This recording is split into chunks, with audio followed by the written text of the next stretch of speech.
Have you ever caught yourself lying awake in the middle of the night, replaying a conversation in your head?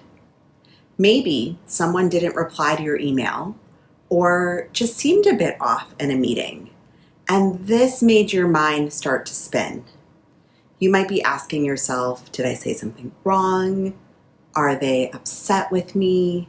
Maybe they just don't like me. If that sounds at all familiar, you are definitely not alone. And today, I want to share something that has been one of the hardest but most freeing lessons that I have had to learn over the years. And that is, it's not all about you. And more importantly, how choosing curiosity instead of assumption can help you feel calmer, help you stay connected, and also open doors you might never have even seen. Because let's be honest, our minds are great storytellers, but they are not always the best truth tellers. Hi there, I am Dr. Santina, or Tina Wheat. I am a family physician educator, and I am a career and life coach who is dedicated to helping physicians and other healthcare workers conquer their chaos and get to calm, both at home and at work. Now that you're here, let's get started. Have you ever noticed how quickly your brain fills in the blanks? Someone doesn't say hi in the hallway, and maybe your brain says, oh, they must be mad at me. Or maybe a project is delayed, and your brain says, I really must have messed something up. Both of these are completely normal. Our brains are wired to protect us. They're wired to scan for danger and to keep us socially connected. And in moments of uncertainty, we often reach for that story that feels the safest, even if it is the one that blames us. But here's the thing, these stories are rarely accurate, and they almost always cost us peace, confidence, and connection. Let me share something small that happened in my own life. My family restarted an annual gathering that had been on pause with the pandemic. We sent out our invites to the usual group, and we were really excited to reconnect. This was the second year that we were excited about getting back to our regular list. But as the day got closer, a few friends reached out. Hey, are we invited? We didn't get an email. Or some others said, we heard others got invites, but we weren't sure. Is it okay if we come? It turned out that some invites had gone to spam, or there had been some sort of technical glitch, and maybe we just missed a few in the rush. We felt awful, knowing that even for a moment, people might have felt left out. But here's what really struck me. Because they reached out, instead of sitting with that assumption, they opened the door to clarity and connection. If they hadn't asked, they might have quietly felt hurt or even had to skip the event, believing that they weren't wanted. Instead, by asking, hey, just checking, did you mean to invite us? We were able to reassure them. We were able to reconnect with them and enjoy our time together.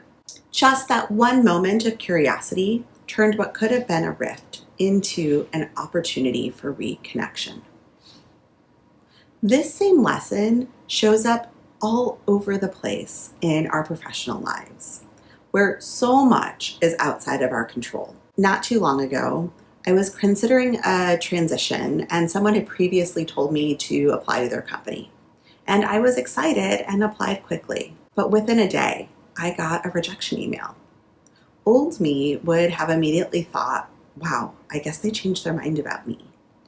Or what was more likely to go through my head, maybe I'm just not as qualified as I thought.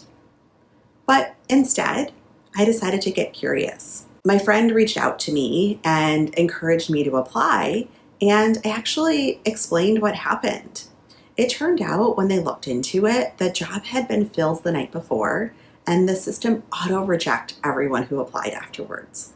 They were so kind, they even apologized and shared other opportunities that might be a great fit. If I had stayed silent, assuming that it was about me, I would have carried unnecessary self-doubt and missed those connections, and missed the possibility of future opportunities, Even though I ended up not working there, the curiosity really did create opportunity. Another time, I submitted a proposal for a research project When it was turned down, my first instinct was disappointment. And if I'm honest, a bit of self-criticism and a lot of frustration. But instead of stopping there, I chose curiosity. I reached back out and asked for feedback. Their response was thoughtful and specific. They pointed out areas to strengthen and areas that were out of my control, and they gave suggestions. The next time I submitted a similar project, I included that information and it was accepted. The difference wasn't that I became a different person overnight. It was that I chose to ask why, rather than assume that everything that I was doing was wrong or that it was about me. I also do this with my patients. When a patient tells me that they are leaving the practice or has left another practice to join mine, I always ask them why. It helps me understand their expectations and experiences. This curiosity allows us to have a better relationship. And then in my coaching work, I also see this all of the time, especially with healthcare professionals who hold themselves to impossibly high standards. Clients apply for jobs, they get rejected or hear nothing, and immediately think, I must not be good enough, or they didn't like my application. But then we dig deeper, and it's often something completely different. Maybe the organization had an internal candidate already lined up, or maybe the posting closed earlier than anticipated. Or the automated system filtered out their CV because of missing keywords, which allowed them to update their CV for similar opportunities. When clients reach out to ask for feedback, they often discover what actually happened, and they learn how to improve future applications. And even when the feedback isn't available, asking themselves what else could explain this also helps them to move forward without beating themselves up. But this requires us to stop assuming. And why is it so hard to do that? Well, because uncertainty is uncomfortable. And as caring, conscientious people, especially in healthcare, we care deeply about relationships and how others see us.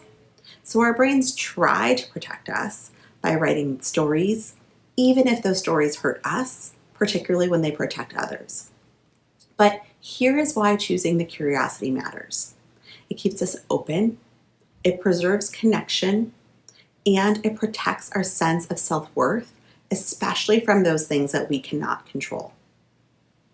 Now, if you're wondering how to actually do this in your life, here are a few steps that you can start practicing right now, even without someone helping you. First, notice the assumption. Pause and ask yourself, what story am I telling myself right now? I have learned to actually use those words to say, the story I am telling myself is. Number 2, list other explanations. Push yourself to find at least 3 reasons that this might have happened that don't involve you doing something wrong. The third step is to ask if you can. Reach out kindly and ask, hey, I noticed X. I just wanted to check in.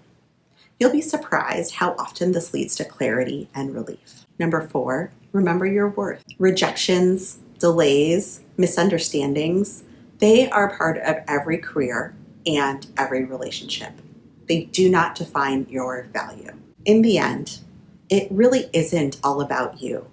And that is actually wonderful news. By stepping outside of your head and choosing curiosity over assumption, you create space.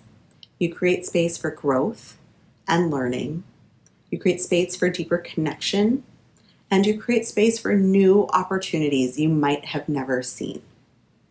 So the next time your mind starts filling in the blanks, try a pause and ask yourself, what else could be true? And see what opens up. Now, if this resonated with you, I would love it if you would like this video and subscribe to my channel and share it with someone who also tends to overthink. They might benefit too. And let me know in the comments, where in your life could you replace assumption with curiosity? And if you are looking for a one-on-one coach, please fill out the inquiry form within the description. I would love to help you. Thank you so much for watching today. And remember, curiosity isn't just kinder to others, it is being kinder to yourself too.